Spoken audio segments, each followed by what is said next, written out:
Very good morning. I will make a very brief presentation on the Q2 results and the outlook. Very briefly, you are all aware about POWERGRID, Maharatna, with about 1,72,000 circuit kilometers of assets and 267 substations.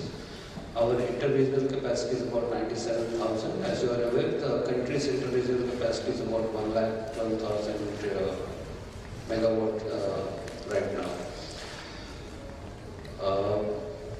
AAA rated. I will very quickly go through. This is the template we have been using for several quarters now. This half year, our capex has been 3,219 crores. And our capitalization about 3,131 crores. The ERSS 18 scheme, the POWERGRID Zero Midnapur system, and also the Guna intra-state transmission system in Madhya Pradesh have been fully commissioned. Operational performance, we continue to have availability of 99.82% this half year as well. Trippings have slightly come down from 0.22 to 0.20. As you are aware, we are regulated and as per the regulations, tariffs are based on availability. Up to 99.75% availability, the tariffs are paid. So we are beyond that threshold and incentive. Financial performance, you would have seen, here we have the Q2 performance on a quarterly basis, 11,349 crores turnover, about 8% increase in the income, and PAT has also grown 8% on a quarter-on-quarter basis to 3,680 crores. H1 basis, again, income growth is about 8%, PAT is up by 11% to 7,481 crores, excluding the one-time exceptional item which was there last year on the profit on account of asset monetization, which was in the first quarter of last financial year. So this comparison is excluding that item. As I just mentioned, the financial performance, the major heads are there. Transmission charges have gone up by about 7% in the half year. 11% growth we see in the overall consultancy income. Telecom has grown by about 33%, primarily because there have been several new orders. I will show in the next following slides, and also because last year we have offered a significant rebate to settle certain outstanding dues of BSNL. So both reasons we have a growth of 33%. The rest, there are nothing significant here. Here, this is reported profit number, so you see a reduction of 21%, primarily because of the exceptional item which was there last year, arising from the profit on account of InvIT transaction. These are the consolidated numbers, nothing distinct. Some of the key financial figures, net worth is about 82,000 crores. The net equity has improved to 6139. So one of the reasons for this is the repayments and also the base of capex having come down. So the debt equity, which used to be 70-30, 69-31, has now improved to 61-39. Some of the key numbers which are of interest to the analysts: surcharge income this year has come down significantly because the payments are well on time, and also the rate of surcharge has come down. Incentive is more or less flat, about 129 crores. Then this CSR expenses this quarter have been lower than about, I think, flat 24 crores, but this is much lower than the ask rate, which is about 75 crores per quarter. Nothing else which is very significant in this, but just the numbers which you require from time to time. Telecom, we had an income of about 187 crores this quarter. As I mentioned, we have several new orders from global OTTs, government departments and other entities for the broadband leasing services. We have taken on lease OPGW, so not only our network but we are expanding through the state utilities network, hiring it. So we took a significant OPGW from Jammu Kashmir, Uttarakhand. So our reach improves because of these acquisitions. And also we have tested the utilization of the transmission towers for FM broadcasting. So mounting these FM equipment on the towers, it has been made possible to transmit. And we are in talks with the Home Department, Government of India for this, to reach certain areas through FM.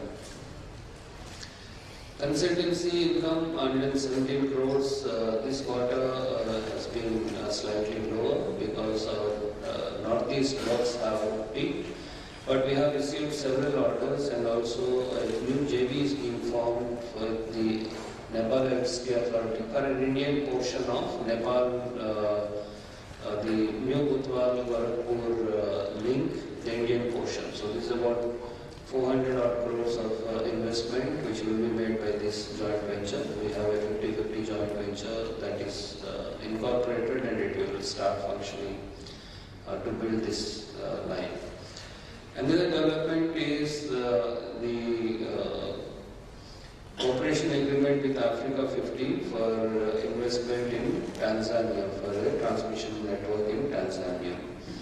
So we already have signed a development agreement for investment in network in Kenya. That work is progressing, and this is the second project which we have started with a cooperation agreement. Commercial performance, as you are aware, in the first quarter we did the one-time settlement, not exactly the one-time settlement, the LTSS under the rules.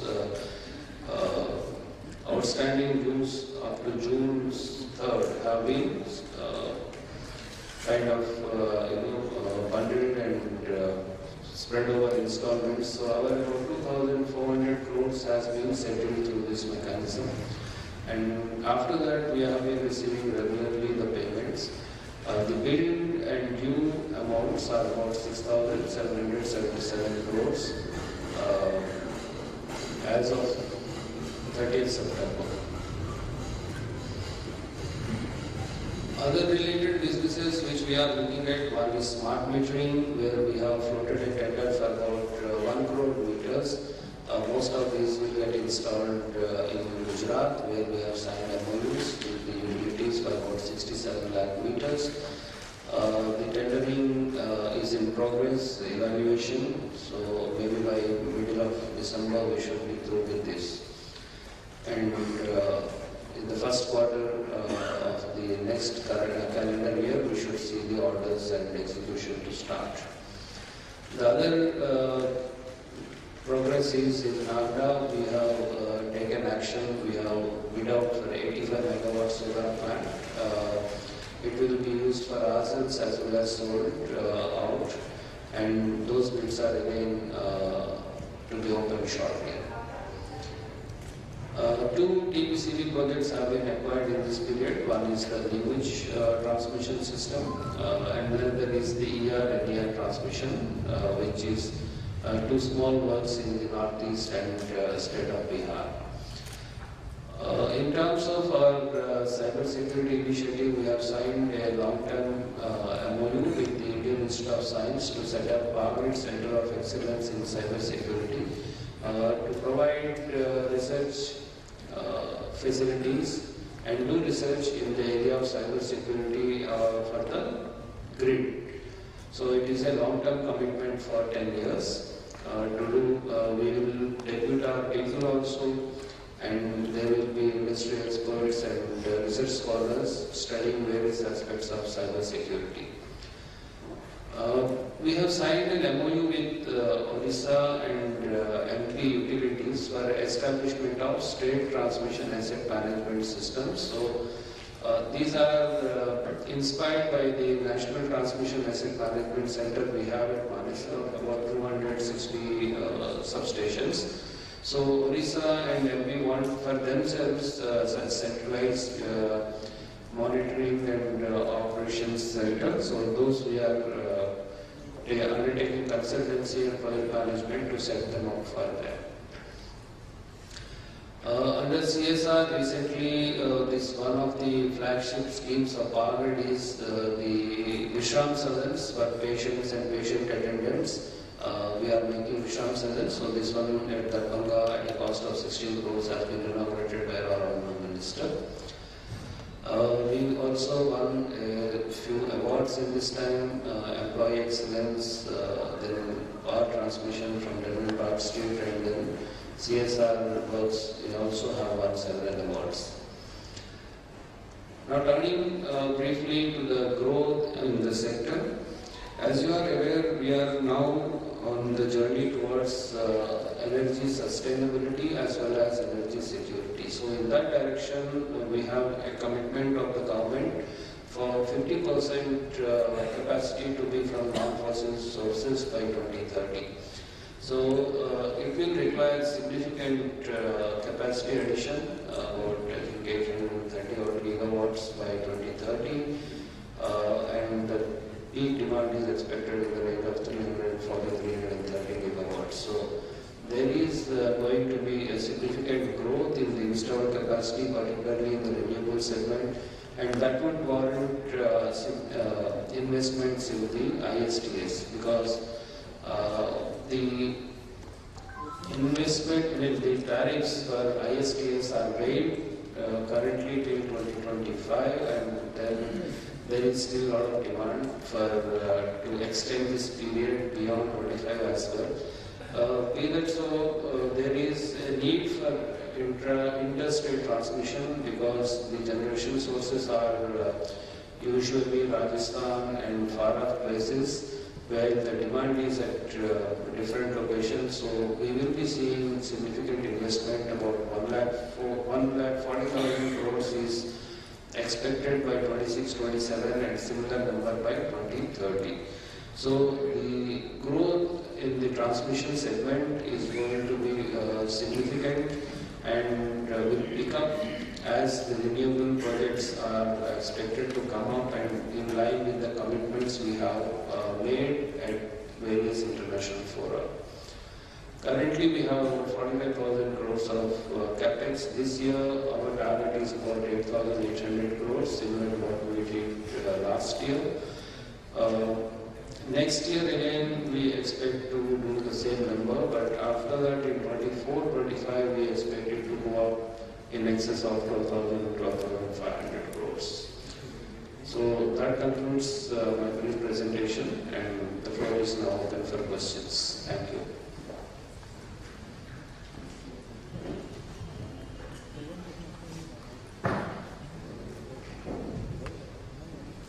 Thank you so much, sir. So before this house is open for Q&A session, I want to make rectification of one of my mistake. We have with us Sri Sunil Agarwal. He is Executive Director, Corporate Planning. Executive Director, Finance, Sri Pramodji is also with us. Sri S. Ravindran, he is the Executive Director of Western Region. So now with due permission of our CMD, the house is open for Q&A, please.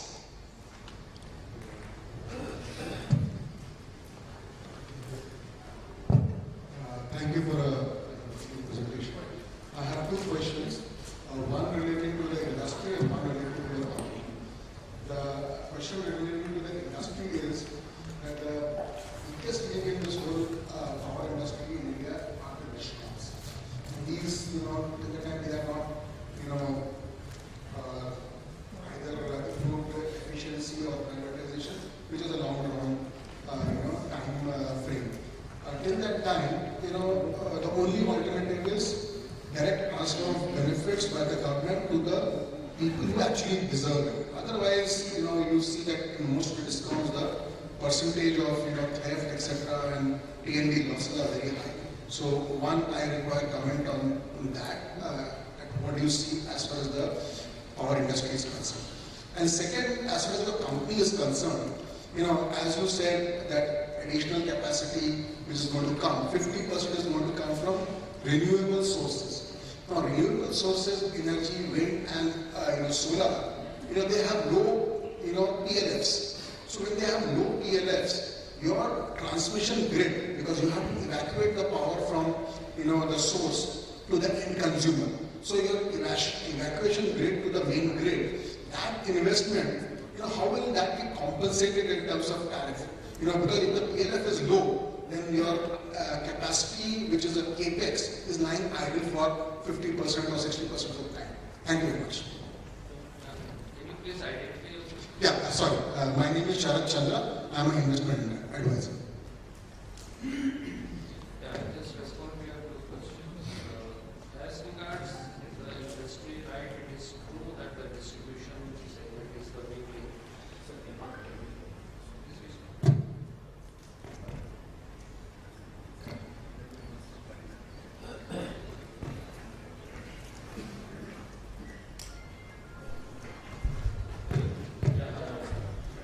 See, while the distribution segment is the big link, I don't know how the direct benefit as such will, improve or totally remove the different things that are ailing this segment. One, it is a concurrent subject, so each state will have its own call. So, direct benefit has been attempted by a few states. But more than that, the government has come out with this revamped distribution sector scheme, RDSS, so which is a combination of grants and funding from PFC REC to basically address two issues. One is to strengthen the infrastructure at the distribution level, and second, various loss reduction measures. They are aimed at Electricity plays a vital part in the development of the country. Just by turning on one switch, our whole world will perish. Power at 2047. And also various initiatives which have to be taken. So they have to publish quarterly accounts, they have to do tariff revisions every year. So if they are not done, then their funding and grants will stop. So that is a kind of a direct relationship which has been provided under this scheme. And it is a big scheme with about 3 lakh crores of outlays, of which 97,000 is the GPS, the support from the government. So a significant amount of funding is at stake. So states are coming on board and formulating schemes which are getting reviewed and approved, and tendering has also started there. So I think the government from the center is very much focused on making distribution utilities viable, long-run viability. That is the focus. And this message has also been conveyed in the recently held Power Ministers Conference. So there have been deliberations. There is no denial that everyone is on the same page. But depending on their own financial conditions and their own choice of the way they want to subsidize, they will do those. But the RDSS scheme has been brought to improve the health of the utilities. As regards renewables and the transmission for that, yes, renewables have low PLF, so the line utilization will be correspondingly low. But today the tariff structure for transmission assets is based on availability, not PLF. So transmission tariffs are not in dispute. What will be the bigger issue is the viability of the line, viability of the generation, whether that kind of a transmission costs can be borne by them. So, two things are happening. One is, what is the immediate evacuation? That definition is changing, so that is one. Most of the lines will be treated as grid strengthening. Second is that storage is also being looked at as an option to improve the line utilization. For example, in Ladakh, when we are talking of a scheme, we are talking of a large storage component also in going forward, so that the line utilization can go up to as high as 67 or 76%. And third is use of hybrid sources, so wind plus solar, so that they complement and then they come at different times and then the line utilization improves. So these are various methods which are being planned to this issue. Yeah,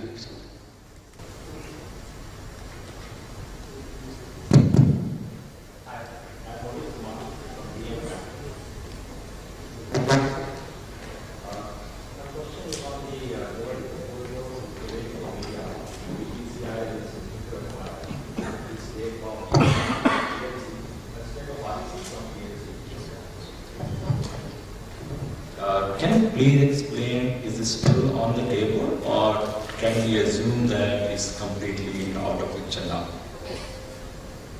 Yeah, I think it was much clarified long back that it is rejected by the government. So we were never party to that in the sense it was a proposal which was under consideration. It was clarified that it is rejected. So it's not there on the table now. Understood. Second is on the interstate transmission capex. The CA has come out with National Draft Electricity Plan. The number is 14 trillion and 17 trillion for 2027 and 2032. We are talking about a number which is 2.8 trillion. It seems to be on the lower side. Do you think we'll have some kind of national transmission plan in a few months? Is it CA? Yeah, it is under works. So what we are seeing is 1,40,000 crores is up to 27. Beyond that, it is still to be developed.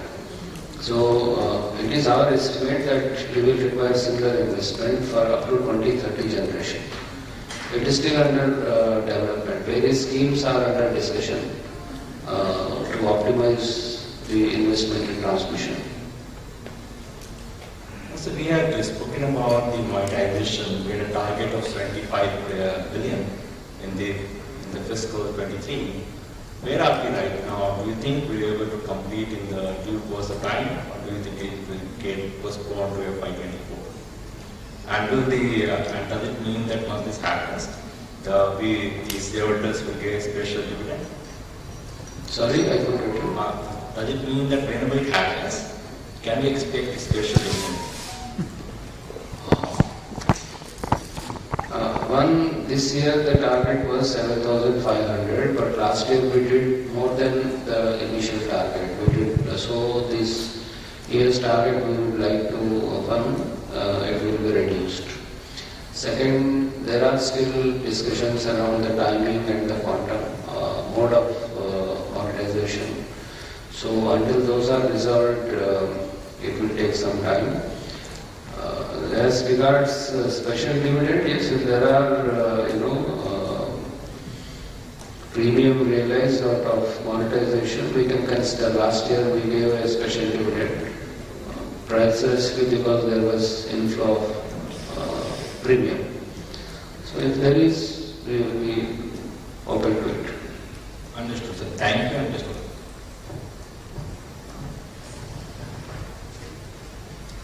Good morning, sir. This is Anshuman from ICICI Securities. Sir, the first question is on the investment of 1.4 lakh crores which you mentioned. So does that include battery storage as well, or will that be a separate investment which POWERGRID design? In the 1.4 lakh crores? Yes. No battery investment. Sir, what is your view on battery storage coming in terms of along with the transmission lines compared to battery storage along with in the capacities, the generation capacity?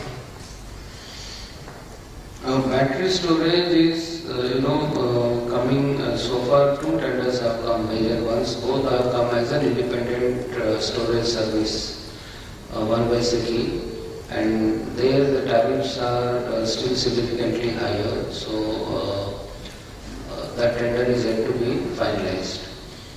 As it stands today, the battery storage costs are significant, and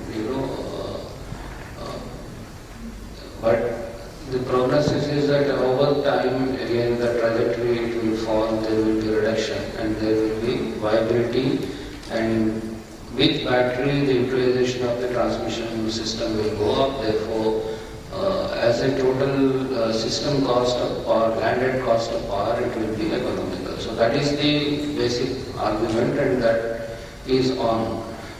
Whether some part of it will come with generation, because people are asking for round the clock or some kind of longer duration supply assurance.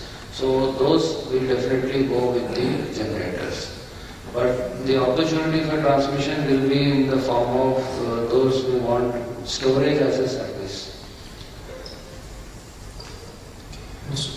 Sir, you mentioned about the smart metering that we have 1 crore meters.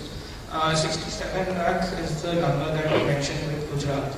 If you could inform us what are the remaining 33 lakh meters are we already in discussion with other DISCOMs, and which states are those that we are in discussion with? I think this quantity in Gujarat itself is likely to be consumed. We are in talks with them for other utility also. But otherwise, once we have finalized the tender, we will be taking up with other utilities. So far in the smart meter segment, the joint venture of our joint venture, we have a joint venture ESL, it has a joint venture with NIIF, IntelliSmart. They have submitted or in the process of submitting bids for about 4.3 crore meters. So many of them are yet to be decided. They are in the process. Through that entity, we would like to have about 2 crore meters participation. This 1 crore meter also? This will be through POWERGRID directly, but through IntelliSmart again, we are looking at the first stage, about 2 crore meter targeted.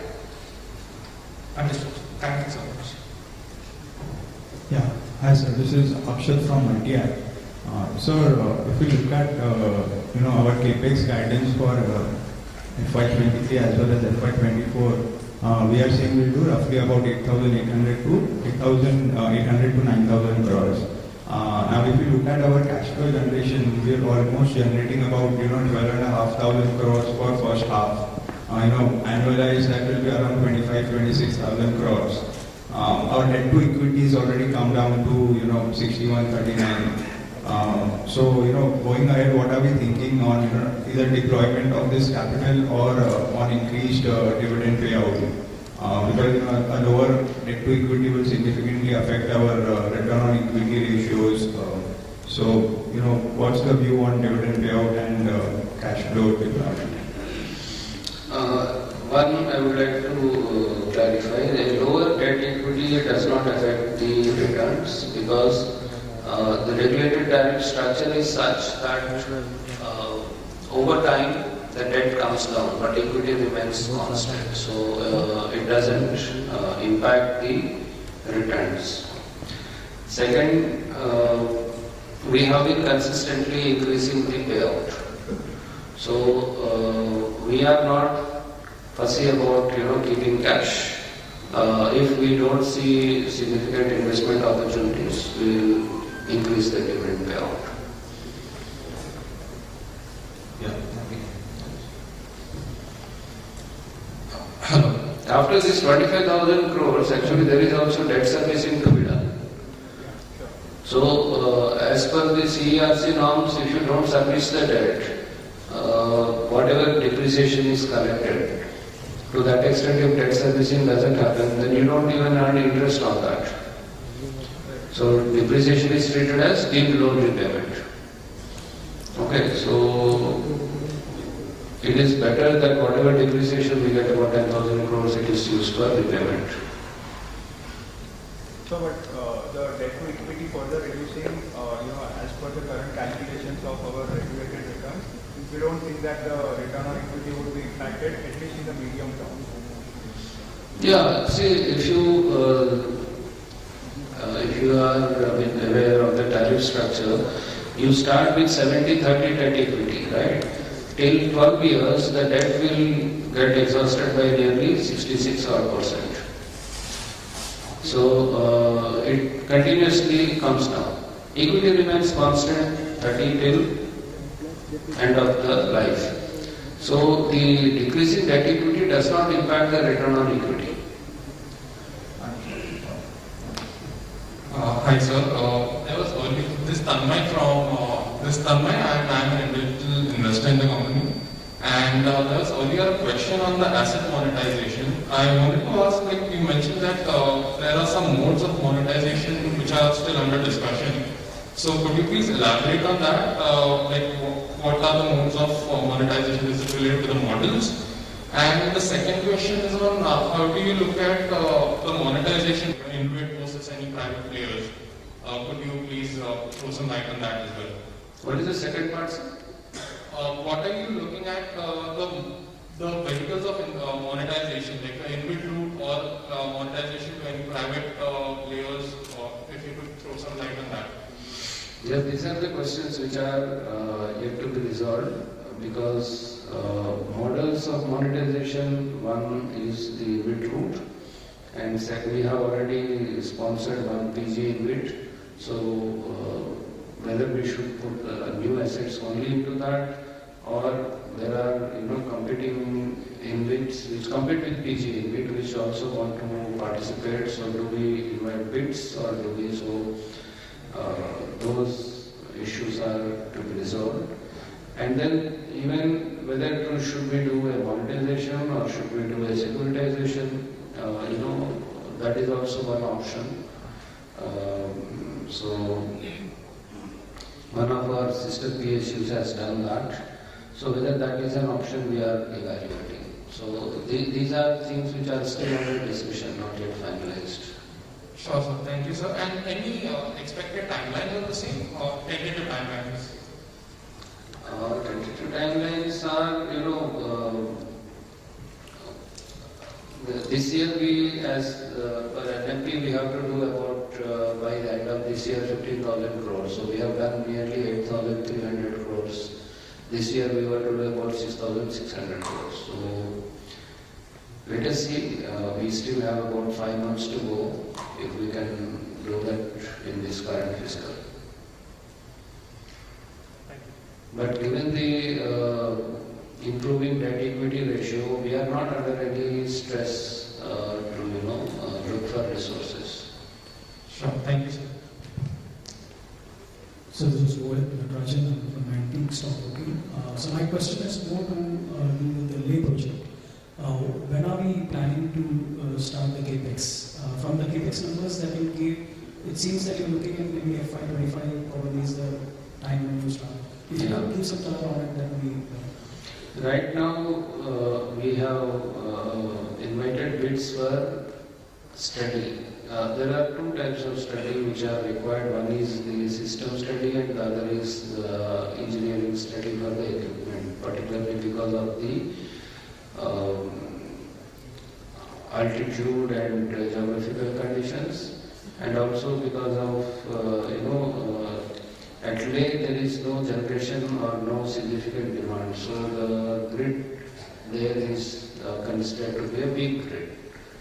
Therefore, how will a HVDC system to be designed to deal with such kind of a grid is currently under study. So once these studies are done, then the system parameters will be frozen, then there will be a tender for equipment and ordering. So it will be around at least 1 year down the line. So in 23-24, or 24-25 early, there will be expenditure, capex, if you say. So the government grant and other such things we were expecting from, there was some government grant expected to fund this project too. Right, that is still under consideration. Thank you. That's it for us.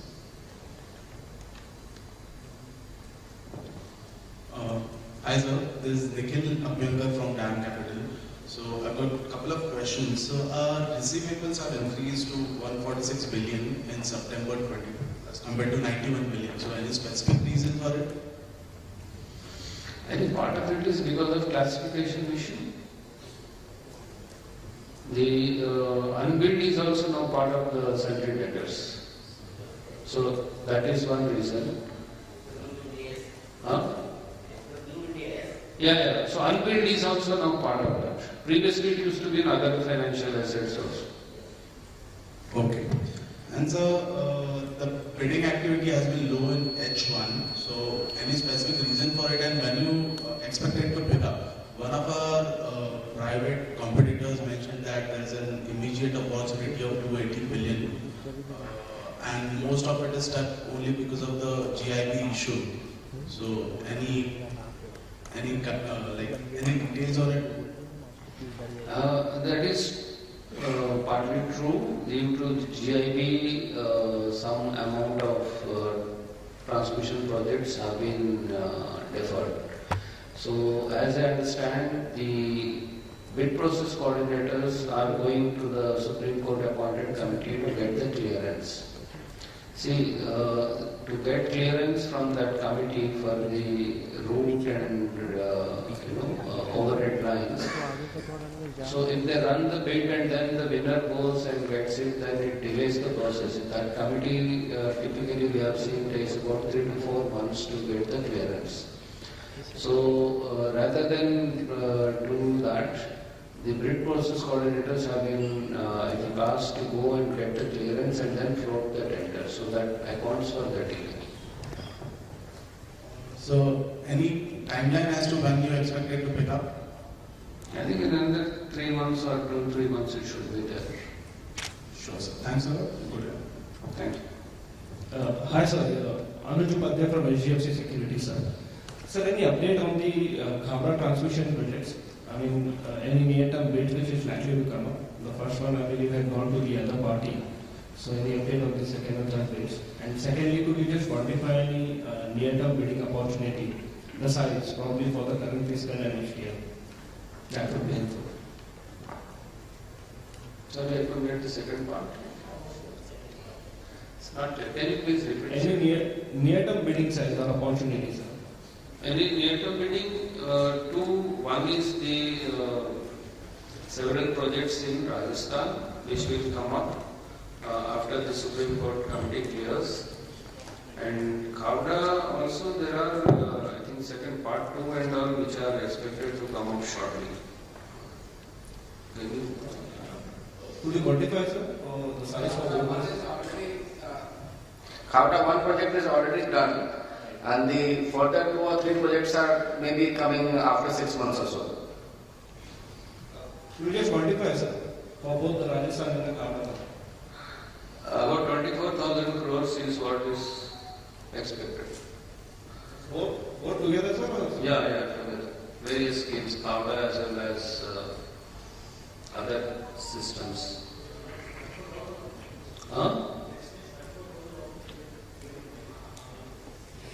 These are to be initiated, these will come subsequently, but immediately this is there. Thank you, sir. Yes, sir. This is Atul from City Research. So just 2 questions. This ISTS capex estimate that you shared, 1.4 lakh crore rupees till 2027, and then a similar number between 27 and 30. How much of that will be TBCB, and how much of that can be under nomination? That is one.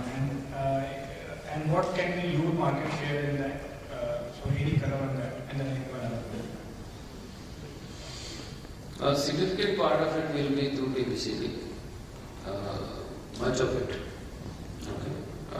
And then we are targeting to get around 40 to 50% of that. Okay, sir. And so my second question is on this smart metering tender that you have put out. So what would be, say, the size of total procurement that you will be doing for this 1 CR roughly? And this expense or the investment that you will do, what is the revenue model around that? How are you going to recover and earn a reasonable ROC, and what is that ROC? So the investment in this will be of the order of say 7,000-8,000 crores, excluding the OPEX. And revenue model is very simple. We have to offer a per month meter rental. So for 90 meter months, we have to quote a meter rental, and that will be paid by the utility to POWERGRID.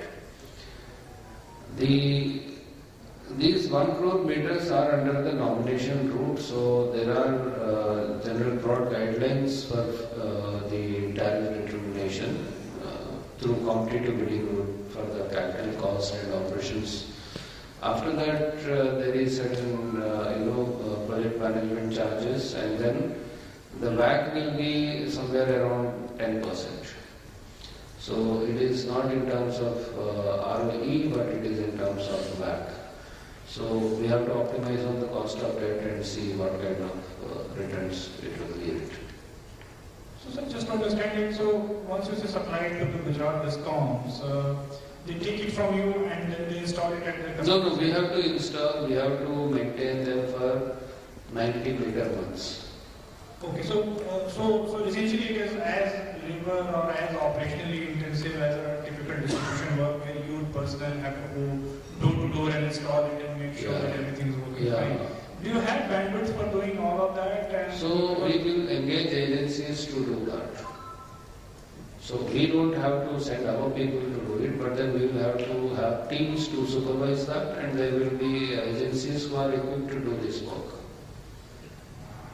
And so just wondering, why would not the company itself do it? Because they already have presence on the ground. So isn't it, what is the thought process behind an interstate transmission company like POWERGRID doing the operationally intensive work and not the distribution company which already has presence on the ground? So what is the thought process behind the scheme?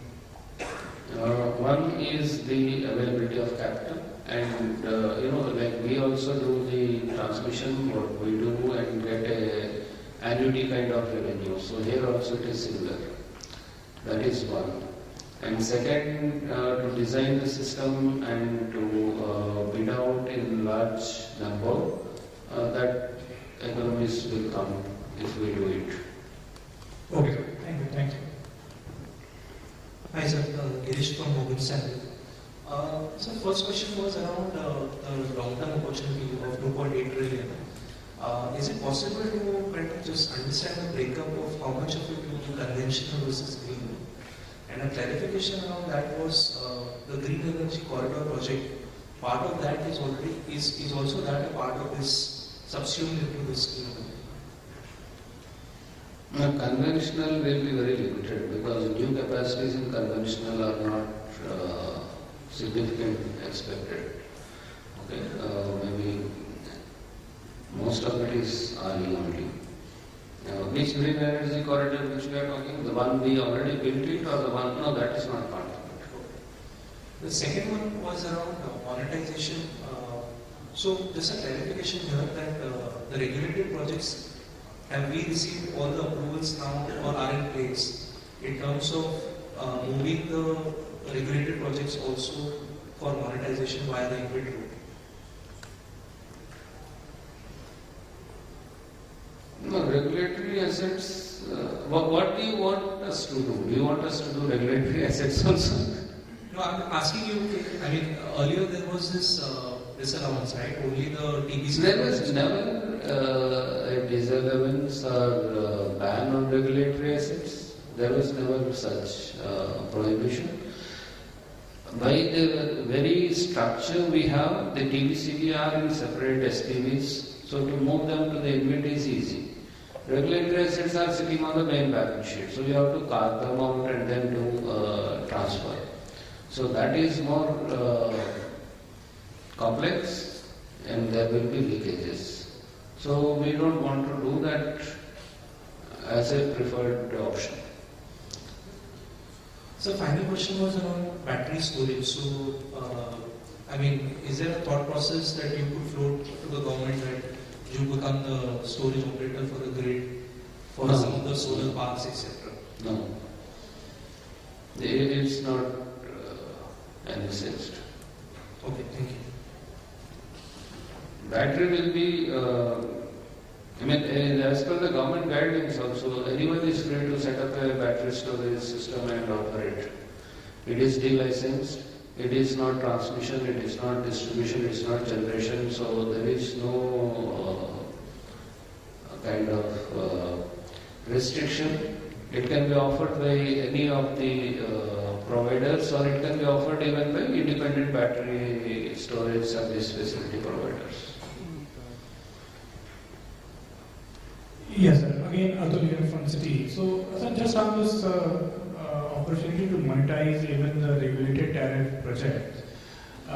So, you touched on it, but NNP document also seems to suggest that to minimize this stamp duty / tax leakage, there is an alternative available where instead of transferring the legal ownership to InvIT, you could just assign the revenues to InvIT while the legal ownership remains with POWERGRID's main balance sheet. So have you done any checks on that or engaged any tax consultants on that, whether that scheme can work, or it is just like a initial thought process and that may not hold water? As per our study, assigning revenues may not work because it can be treated as a lease and subject to GST. So that is, kind of leakage. So for transmission assets, it may not work. So then it appears that there is no way to avoid this leakage, and hence any monetization of the regulated tariff mechanism projects, unless there is a change in law by government itself, is not feasible at this point of time. Is that right? No, that is not right. You can think of various other ways to do this. There are other structures which are feasible, and those are under discussion. Like, sir, could you elaborate? Because all of us have been wondering when we move on to the next step of monetization of even the RTM projects. No, for example, you can transfer the shares for a limited period in a TBCB, SPV. The shares of that SPV can be transferred for a limited period and then they can be bought back. So that is effectively transferring the revenues. No, sir, I'm talking about the RTM projects. I am not talking about RTM projects at all. Okay, so the RTM monetization is off the table. There is no monetization happening anytime soon. No, I am not saying that also. I am just saying I am not talking about RTM. When I said the monetization, I am looking at it agnostic, RTM or TBCB. Which one makes more sense, which is easy to execute? The TBCB are housed in SPVs. We have enough TBCB assets which are available. So, what is the rationale to shift and do an RTM asset, which is that much more difficult? So, the objective of this exercise is to raise funds. If that objective is to be met by, easily by monetizing TBCB assets, then it should be the first preference. Because RTM assets by their very nature are sitting on the main balance sheet, so you have to carve out. Then either you have to do a demerger or you have to do some other structure and then transfer them to the new entity. So there is a, is it not difficult that every year if you have to do 10,000 or 5,000 crores of monetization, that you do a demerger and run the whole scheme to take out some assets? Because it is only a demerger that the stamp duties and all are exempt.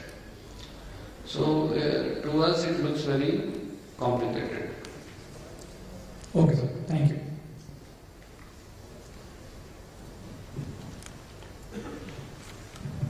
Hello. Hi.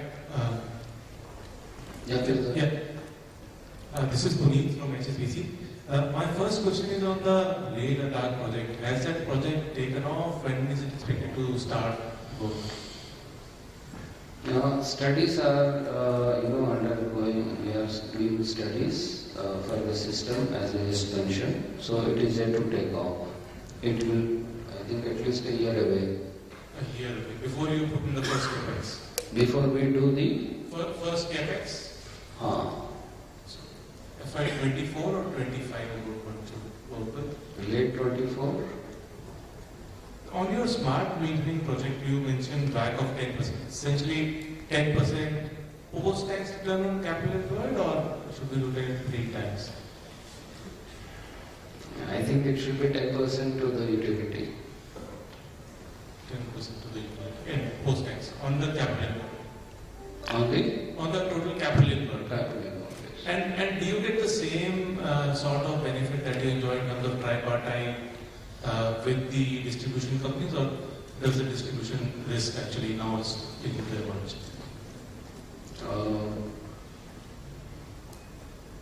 That is interesting. We haven't really thought about it. There is a facility for recovering through the realization from the customers. Yes. So direct debit or what they call. So that should solve the issue. And then second is in selecting the utilities. Gujarat, which we have chosen, is one of the best utilities around.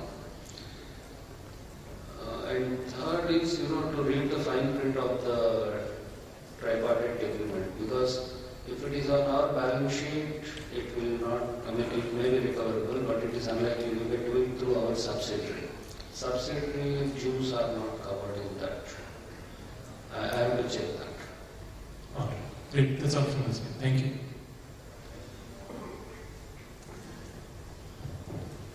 Yeah.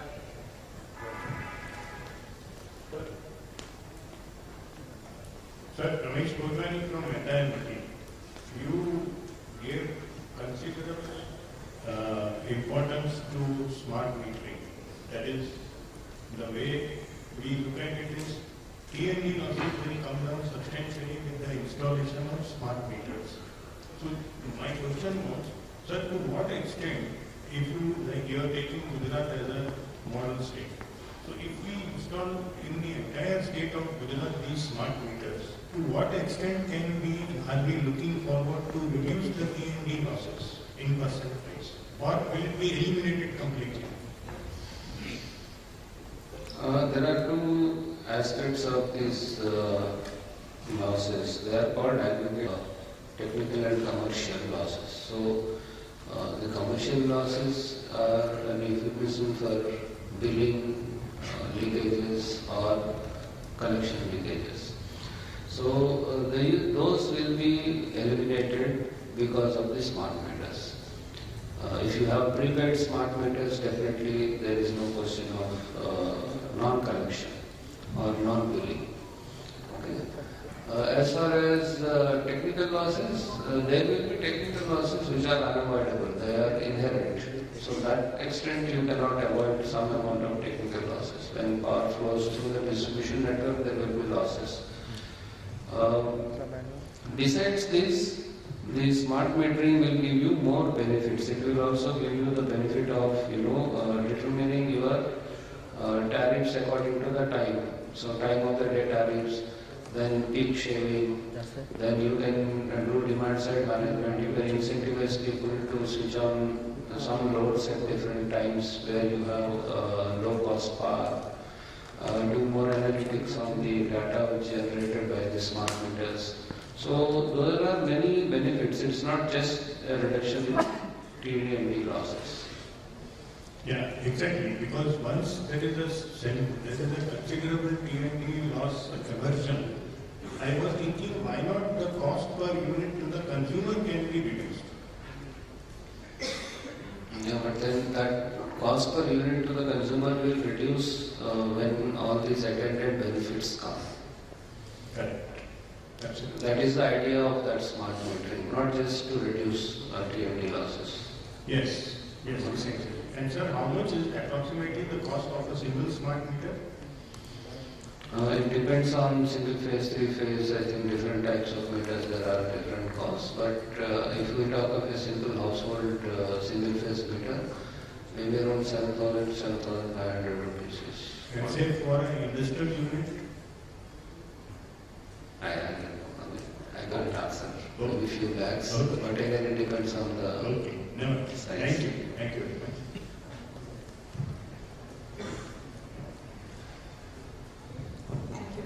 Sir, this is Deepika Mundra from JP Morgan. Just one question on the late project. You mentioned that CapEx will probably start 1 year out.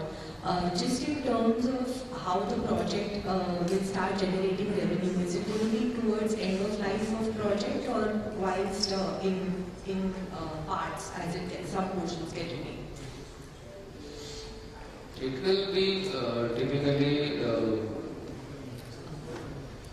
I mean, there are 4 phases. As each pole is commissioned, you can earn revenue. But then the timeline between the poles will not be very large. Say, for example, if the whole project cycle is about 6-7 years, so you can think of earning revenue from 5th, 6th, and 7th year, something like that. Understood, that's very clear. And in terms of, you're noticing globally is a lot of investment going into grid automation because of higher share of renewables. Can you give us a little color as to how do you expect these investments to pan out in India over a 4-5 year period and POWERGRID's role in the same? So grid automation, there will be several aspects. One is that because of the renewables, there will have to be new investments in, say, equipment like STATCOMs to maintain the voltage profile and all. Those will be part of the ISTS network. Then at the individual utility level, grid automation will be in the form of, as I mentioned about MP and Orissa in my presentation, they are looking for transmission asset management centers for their intrastate network. So those investments may be done by the utilities for remote operation and monitoring their network, or they may ask us to do, and that can be an opportunity either for project management and consultancy services or investment. Then there is also the investment in the communication network for the grid. The state utilities want their OPGW network and communication infrastructure to be augmented. So that is giving us an opportunity, particularly I think in the northern region and eastern region. These are the 2 regions, no? Northern and eastern region, where SCADA upgradation. So there we will be doing the investment and recovering tariffs to annuities. So, another aspect is the digital substation. So these are substations where there will be communication between the equipment and the control centers digitally. So you will avoid a lot of cabling and improve the communication infrastructure. So that is again another dimension in which investments will take place. So one of these we are now building in Navsari. So in Navsari we are building a digital substation. We have previously upgraded one at Malerkotla in Punjab. One more we are doing in Chandigarh, which is a new substation, and this will be the 3rd one, Navsari.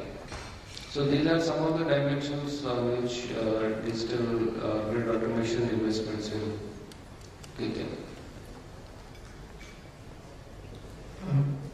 I said Sumit Kishore from Axis Capital. So could you speak about the intrastate project opportunities for POWERGRID either through the JV route or through the TBCB route? What's really holding back? This is a large area of investment, and when will it be addressable by POWERGRID?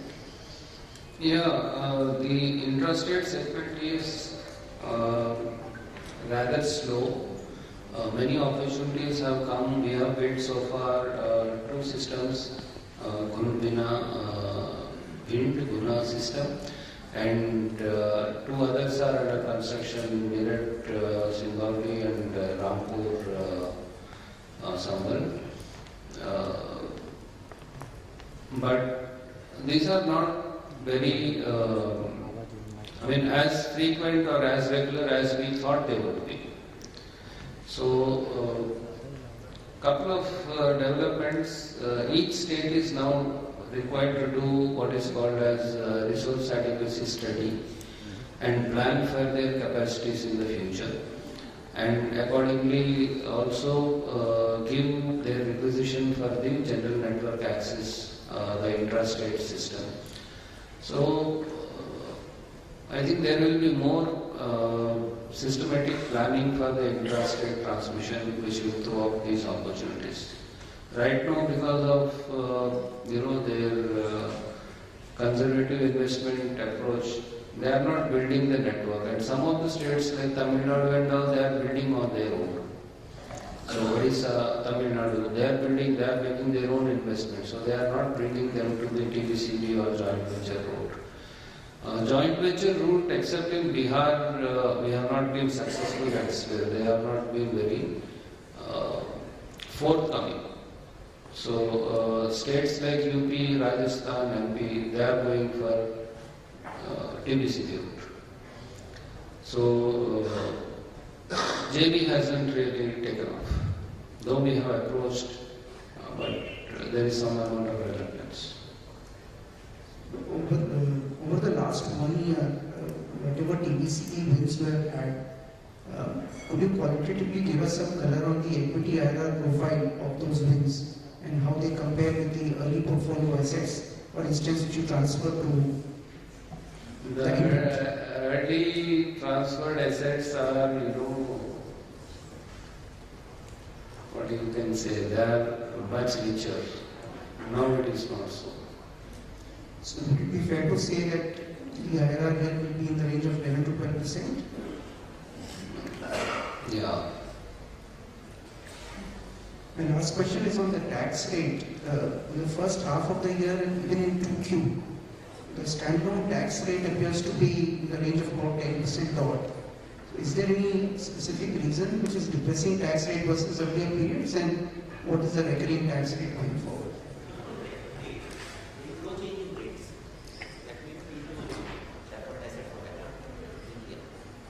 Yeah, because we saw that both in the first quarter and the second quarter. So, either due to reversals of deferred tax. There is no one-off. No, there is no one-off. Thank you, sir.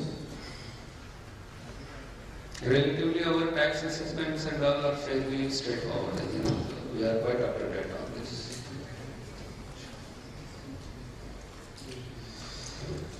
Well, with this, we come to the end of the question and answer session. I thank all of you for coming over here. On behalf of POWERGRID Corporation India Limited, I also thank the Government of India, the Power Ministry, the Ministry of New and Renewable Energy, the Ministry of Telecom, various state governments, and the POWERGRID family of approximately 8,000 dedicated employees who make things happen on a day-to-day basis. I also take the opportunity, Chairman Sir, Mr. K. Srikanth, for patiently answering all the questions in rather a volley of questions that you've observed. Thank you to Mr. Abhay Chaudhary, Director of Projects. Thank you to Mr. R.K. Tyagi, Director of Operations. Thank you to Mr. G. Ravisankar, Director of Finance. Thank you to Sunil Agarwalji, ED Corporate Planning. Thank you to Mr. Pramod Kumar, Executive Director of Finance. And of course, thank you to Mr. Mrinal Srivastava, Company Secretary, and all the members of the POWERGRID family who made this today's session a fantastic success. Please do join us for lunch after this. And for any further questions, AdFactors Investor Relations team would be happy to coordinate with the management. Please do write us to the team at AdFactors. directors, and also you could reach out to the POWERGRID Corporation team. Thank you very much, sir, and have a good day. Please do join us.